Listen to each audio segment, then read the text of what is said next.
So what is Empyreal? In a nutshell, Empyreal is a third-person action RPG about transcendental revelation. The game begins with your arrival on an unexplored planet to join an expedition that's discovered a monolith built by a lost ancient civilization. And so you are immediately presented with these grand questions. Why is it here? Who built it? What was its original purpose? And perhaps even what power might it still contain? And as you progress through the story, you'll explore themes and ideas about humanity's place in the cosmos. Some of these themes have largely fallen out of favor in the modern world, perhaps you could even say postmodern world.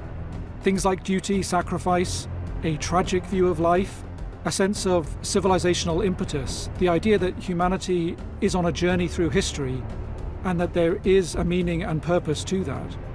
And so as you uncover what this ancient civilization managed to achieve, the question you have to consider is whether this still has relevance to the modern world.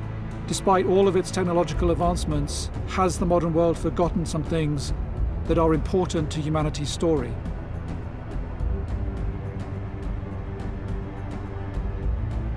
To begin your journey towards these discoveries, you will of course first need to make your character. We have a fairly extensive character creation. You can play as male or female, and there's quite a lot of customization options beyond that.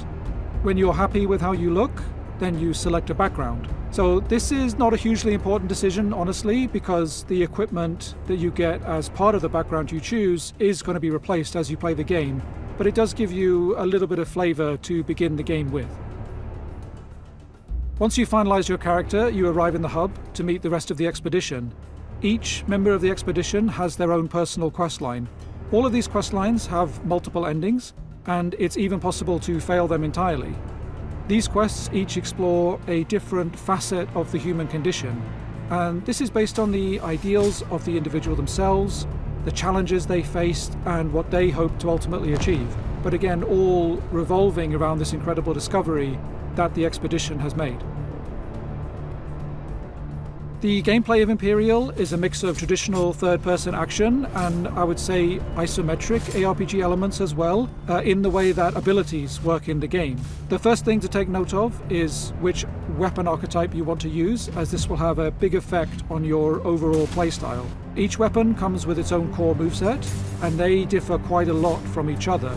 You can change this later on, so it's not a class-based system.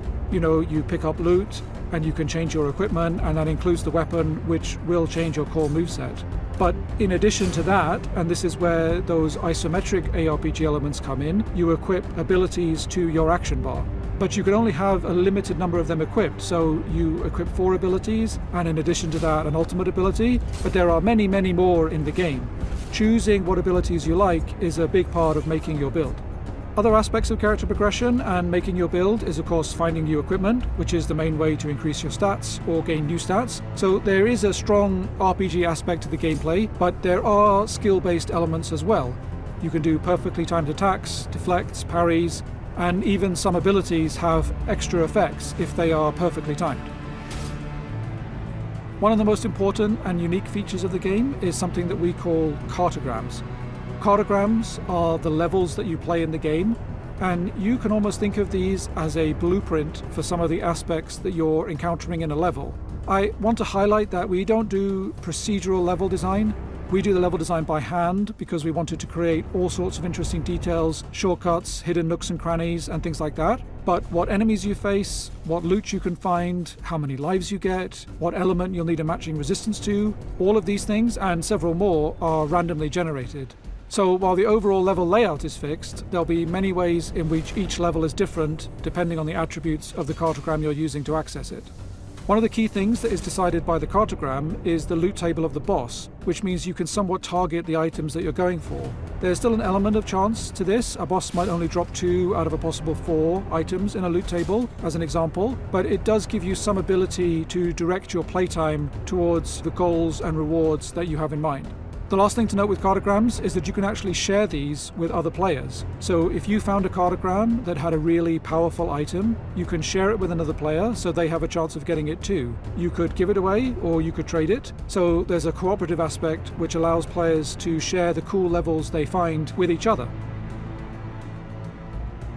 I think it's important to emphasize that Empyreal is a single-player game. It plays like a single-player game, but we do have a few asynchronous, cooperative multiplayer elements that will allow you to just feel the presence of other players in the world as you play through it. And my personal favorite of these is a feature that we call Into the Ether. When you defeat a boss, you'll get this tear in the ether appear, and this is an opportunity for you to donate, essentially gift an item from your inventory into the ether, and this will cause it to potentially appear in another player's game. And if it goes through this process, it will get a big increase to its stats. But there's no immediate direct reward for you doing this, which means it's really up to the players, in fact the community as a whole, to make it work.